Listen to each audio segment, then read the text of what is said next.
la porte.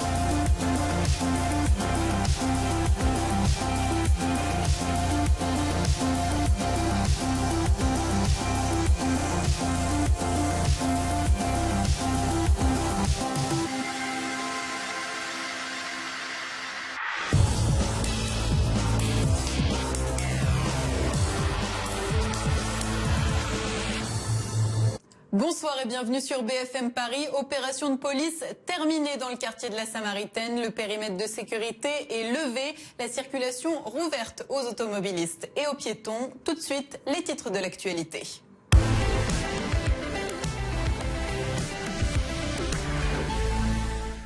Le braqueur toujours en fuite. L'homme armé s'en était pris à un magasin de montres dans le 7e arrondissement. Il est activement recherché. Pas facile de circuler dans les rues de la capitale, surtout cet été. Des travaux partout dans Paris, des fermetures nocturnes. On vous dit tout sur les trajets à éviter. Une police parisienne armée, pourquoi pas, contre toute attente. Anne Hidalgo relance le débat. Qu'en pensent les Parisiens? On vous a posé la question. La météo, un été toujours magnifique en Ile-de-France. Les températures montent même d'un cran, des pointes à 31 degrés. Le braqueur du 7e arrondissement toujours en cavale. L'homme armé s'en était pris à un magasin de montres avant de fuir vers le chantier de la Samaritaine. Alors vous le voyez sur ces images, le quartier était complètement bouclé et la circulation extrêmement difficile vers le secteur de Châtelet et du musée du Louvre. Le périmètre de sécurité est maintenant levé, l'homme activement recherché. Les dernières informations de Jeanne Daudet. Le dispositif a été levé ici du côté du chantier de la Samaritaine aux alentours de 19h. Il n'a pas permis, ce dispositif, de retrouver l'homme qui s'était retranché dedans quelques heures plus tôt après avoir commis un braquage dans le 7e arrondissement. Tout commence ce mercredi un peu avant 14h lorsque cet homme, rue du Bac, rentre dans une bijouterie, la braque et s'enfuit avec plusieurs montres de luxe en préjudice estimé aux alentours de 200 000 €. Cet homme qui a ensuite pris la fuite au volant d'une voiture pour l'abandonner quelques temps plus tard rue de la Monnaie, juste à quelques mètres d'ici. Il s'est ensuite rendu à pied dans ce chantier de la Samaritaine. Très rapidement, les forces de l'ordre se rendent sur place, bouclent le secteur et font évacuer les ouvriers qui travaillaient sur le chantier. Ils commencent à rechercher cet homme, un travail de longue haleine puisqu'il faut chercher dans 4 bâtiments, 10 étages et puis 3 étages de sous-sol. Et donc c'est un périmètre très vaste qu'il a fallu fouiller pour rechercher cet homme. Et pendant ce temps-là, un très large périmètre de sécurité avait été établi jusque sur les quais, jusqu'au musée du Louvre, évidemment, pour essayer de prendre toutes les précautions nécessaires. L'homme, je vous le disais, n'a donc pas été retrouvé dans ce chantier de la Samaritaine. Il a donc réussi à s'enfuir, mais il est toujours activement recherché. C'était Jeanne Daudet depuis le 1er arrondissement de Paris pour BFM Paris.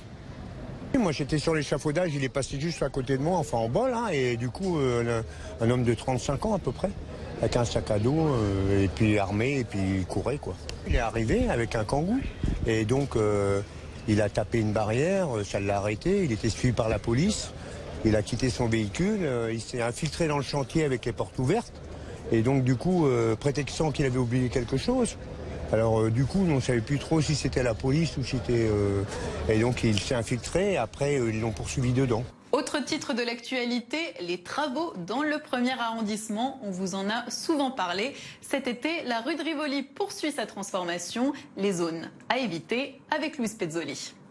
Impossible de rouler sur cette portion de route entre le 16 juillet et le 24 août. La raison, le chantier du 2e tronçon de la piste cyclable dans le quartier de Rivoli. Concrètement, les voitures, les bus et les 2 roues ne peuvent plus circuler. Un itinéraire bis entre le quai de l'Hôtel de Ville et l'avenue Victoria a été mis en place. En revanche, aucun problème pour les piétons qui peuvent toujours marcher normalement dans cette zone. Un chantier qui doit durer 6 semaines à la place des 4 ou 5 mois de travaux prévus à l'origine. La particularité, c'est qu'on avance sur toute la rue. On travaille sur l'ensemble de la chaussée et non pas sur une partie puis une autre de la chaussée, ce qui veut dire à chaque fois pose et dépose d'emprise. Et donc on gagne beaucoup de temps par rapport à ce qu'on doit faire quand il y a la circulation. En tout, ce sont 450 mètres de travaux qui vont perturber cet été le quotidien des Parisiens. La fin du chantier de ce deuxième tronçon est annoncée pour septembre. Un chantier qui n'a pris aucun retard sur le planning. D'ici la fin de l'année, nous aurons donc une piste cyclable qui ira depuis la place de la Bastille jusqu'au boulevard Sébastopol. Et puis parallèlement, nous allons poursuivre les travaux sur la partie ouest de la rue de Rivoli. Et donc à l'été 2019, nous aurons l'ensemble de la rue de Rivoli qui sera réaménagée avec un aménagement cyclable qui permettra de relier la place de la Bastille jusqu'à la place de la Concorde et vice-versa, puisque ce sera une piste qui ira dans les deux sens. L'objectif, faire de Paris la capitale mondiale du vélo, c'est ambitieux. Les pistes cyclables devraient d'ailleurs doubler d'ici à 2020. Un autre chantier dans Paris, celui de la rue Frémicourt, dans le 15e arrondissement. Des travaux cette fois-ci pour revégétaliser la zone, réduire la chaussée pour les véhicules, bref, rendre la vie des riverains plus agréable. Mais les marteaux-piqueurs causent déjà pas mal de désagréments. Reportage sur place de Damagassa. Voilà, madame, regardez, personne ici dans l'habitude, il est plein. Depuis un mois, Meguelati, gérant d'un bar rue Frémicourt, voit sa clientèle et son chiffre d'affaires ne pas cesser de diminuer. Avant, par jour, je fais à peu près 700, 600, 800. Maintenant, même pas 100 euros. Même pas 100 euros. La raison, ce chantier gigantesque situé juste devant son établissement et dans toute la rue entre la place Cambronne et la rue Letellier. Des travaux qui visent à végétaliser l'espace, élargir les trottoirs, permettre une circulation en double sens pour les véhicules, bus et cyclistes.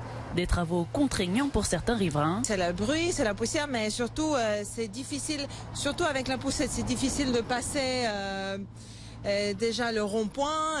Là, je me suis retrouvée à côté des voitures, du coup c'était dangereux. Mais nécessaire pour d'autres. Toute verdure est bienvenue, donc ça donnera un petit peu de couleur dans cette rue. Donc écoutez, moi je dis go, on y va.